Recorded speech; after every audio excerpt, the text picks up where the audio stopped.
Hello guys, we are back with our next lecture. In this lecture, let us go through the concept of a select, and we will also discuss about set operations guys, like union, intersection, set difference.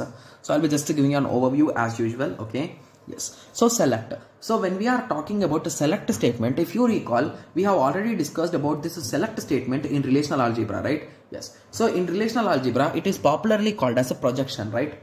Yes. Okay. Yes.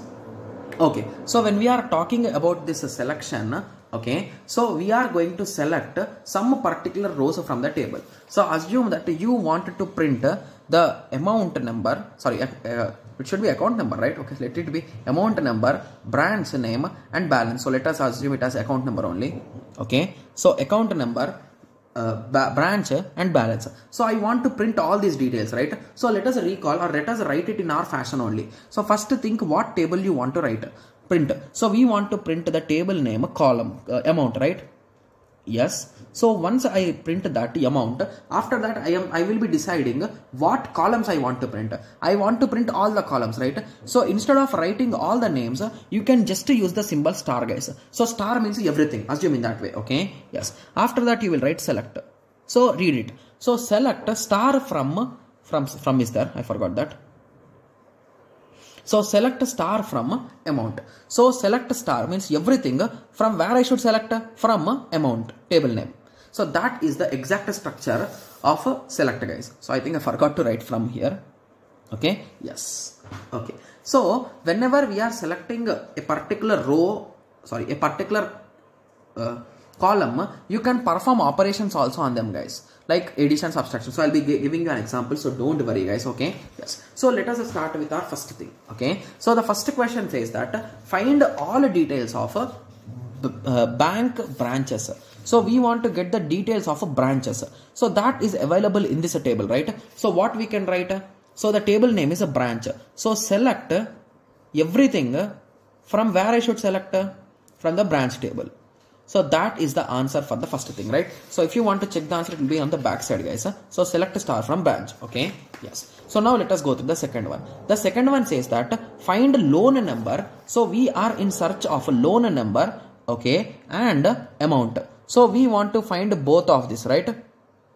Yes. So we want to find both of these amount from loan table. Okay. Yes. So find loan number and amount from loan table. Okay. So we are trying to get it from loan table. So they clearly give the table name also. So which table we want to get? Loan table. And what we want to get? Okay. So we want to get only two columns, that is loan number and amount. And we want to select them. So select loan number comma amount from loan table. Don't write table, only loan. Okay. Yes. So that will be the answer. Okay. Yes. So moving on. The third one says that find the name of all customers without duplication having a bank account. So basically what now they are saying is, so they want to know the customer names who are having bank accounts, guys. So where you can find this customer name? So in depositors we can find, or in customers we can find. Okay, so from anywhere you can take, because they are just asking if there is account or not. So for better understanding, let us take from depositors, guys. Okay, so if you want to take it from depositors, so depositors from, we want to print only customer names, right? Yes. So C underscore names, or let us assume in that way, and we want only distinct values. So select distinct customer names from depositors. So select distinct customer names from depositors. Got it? Yes. So in the same way, so this is just like English, right? So that's in terms of statements, that's it, right? Yes. So now let us go through the next one. So the next thing says that find all account numbers and balance with the 6% yearly interest added to it. So now indirectly they are asking us to perform some operation on that balance, right? Yes. So now first understand where is balance and account number, guys. So account number is here, balance is here. So now we need to work with the table amount. Okay. So amount table, from amount, I want to select account number and balance. I want to do an operation of 6%. So what is a 6%, guys? It is nothing but 0.06. So if my value is previously 100, if I multiply it with 1.06, I will get that yearly interest of 106, right? Yes. So now what I will do is I will multiply balance into 1.06. So that is nothing but extra 6%, right? So 106% to be clear, right? Yes. So it is nothing but 1.06. So if I perform this, I will get the result. Okay. So select account number, comma, balance into 1.06 from amount. Got it? Yes. So in the same way, so now we are done till here, right? So till now we did not have any conditions, right? Yes. So we are just playing with selecting particular columns. But whenever we discussed in relational algebra, along with the projection, we discussed selection also, right? So in selection we used to write conditions, right? Yes. So that is what here we call it as a where, guys. So it is nothing but a where condition. It is popularly called as, okay? Yes. So let us start. Okay. So now the question is find all account numbers where balance is greater than 10,000. Okay. So where can I find balance and account number, guys? So balance and account number are found in amount. Okay. So select, what do I want to select, guys? I want to print only account number. So select account number. Okay. From which table it is available? I told you it is available in amount.